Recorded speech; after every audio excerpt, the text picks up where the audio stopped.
Hello friends, welcome back to knowledge मंच once again.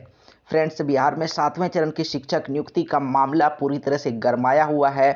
छात्र शिक्षक अभ्यर्थी बिल्कुल इस बात पर डटे हुए हैं कि 7वें चरण की शिक्षक नियुक्ति प्रक्रिया जल्द से जल्द शुरू हो। उसकी पूरी कोशिश है कि 2022 में शिक्षक नियुक्ति प्रक्रिया शुरू हो और उसमें भी प्राथमिक शिक्षक नियुक्ति समेत सभी शिक्षकों की नियुक्ति प्रक्रिया शुरू हो 2022 में।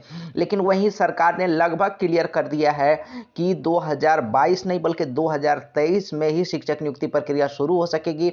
हालांकि दिसंबर तक हाई स्कूलों में शिक्षक नियुक्ति की प्रक्रिया 7वें चरण के अंतर्गत शुरू हो सकती है। लेकिन अगर प्राथमिक स्कूलों की बात करें 1 to 5 और 6 to 8 की बात करें तो इसकी नियुक्ति प्रक्रिया अप्रैल में शुरू होने की संभावना, अप्रैल 2023 में शुरू होने की संभावना है। लेकिन शिक्षक अभ्यर्थी बिल्कुल अड़े हुए हैं, डटे हुए हैं और लगातार प्रयास कर रहे हैं कि किस तरह शिक्षक नियुक्ति प्रक्रिया 2022 में ये शुरू किया जा सके।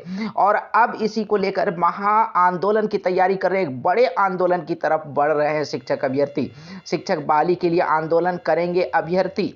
प्राथमिक शिक्षक बहाली में हो रहे लेट लतीफी से परेशान शिक्षक अभ्यर्थी आंदोलन करेंगे। बिहार प्रारंभिक युवा शिक्षक संघ के कार्यकारी प्रदेश अध्यक्ष नितेश पांडे ने कहा है कि विगत 3.5 वर्षों से सीटेट बीटेट उत्तीर्ण प्राथमिक शिक्षक अभ्यर्थी बहाली की राह देख रहे हैं। विद्यालयों में शिक्षकों के लाखों पद खाली होने के बाद भी सरकार बहाली को लटकाई हुई है। ज्ञात हो कि कम से कम 2 लाख से अधिक शिक्षकों की नियुक्ति होनी है। 2 लाख से अधिक रिक्तियां हैं बिहार के सरकारी विद्यालयों में। विभाग की ओर से नियमावली और पोर्टल तैयार हो जाने के बाद भी सरकार इसे रोक के रखी है। शिक्षक नियुक्ति नियमावली 2022 बन रही है और इसको हालांकि अभी कैबिनेट की मंजूरी नहीं मिली है और जल्द ही आशा की जा रही है कैबिनेट की मंजूरी मिलेगी। इसके लिए अब आवेदन की प्रक्रिया जो होगी सेंट्रलाइज्ड तरीके से होगी, ऑनलाइन आवेदन होगा। इसके लिए पोर्टल भी तैयार हो चुका है। इससे अभ्यर्थियों में नाराजगी है कि सारी प्रक्रिया पूरी हो जाने के बावजूद भी नियुक्ति प्रक्रिया क्यों शुरू नहीं हो रही है, आवेदन की प्रक्रिया क्यों शुरू नहीं हो पा रही है।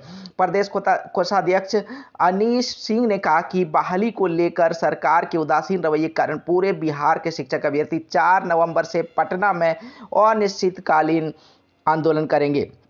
तो शिक्षक अभ्यर्थियों ने बिल्कुल क्लियर कर दिया गया है कि 4 नवंबर से अनिश्चितकालीन धरना प्रदर्शन आंदोलन किया जाएगा पटना में। तो फ्रेंड्स, आगे देखिए क्या कुछ अपडेट रहता है। जानने के लिए बने रहे नॉलेज मंच के साथ। धन्यवाद। जय हिंद।